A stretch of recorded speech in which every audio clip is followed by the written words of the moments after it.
ગૃહ રાજ્યમંત્રી હર્ષ સંઘવી બહિયલ જશે। જી હા, ગૃહ રાજ્યમંત્રી એન્કાઉન્ટરમાં ઇજાગ્રસ્ત પોલીસ કર્મીને પણ મળવાના છે। ગૃહ રાજ્યમંત્રી હર્ષ સંઘવી બહિયલ જવાના છે અને એન્કાઉન્ટરમાં ઇજાગ્રસ્ત થયેલા પોલીસ કર્મી સાથે પણ તેઓ મુલાકાત કરશે અને તેમની કામગીરીને અહીંયા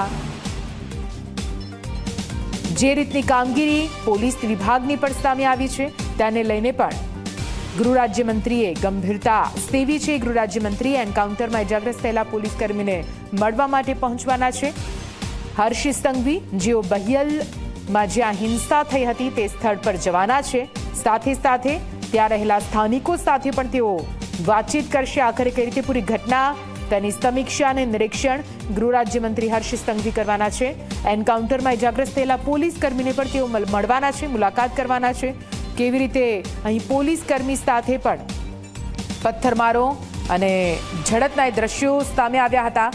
જો કે પોલીસ કર્મી સાથે મુલાકાત બાદ હર્ષ સંઘવી બહિયલ જશે તેવી વિગતો સામે આવી રહી છે।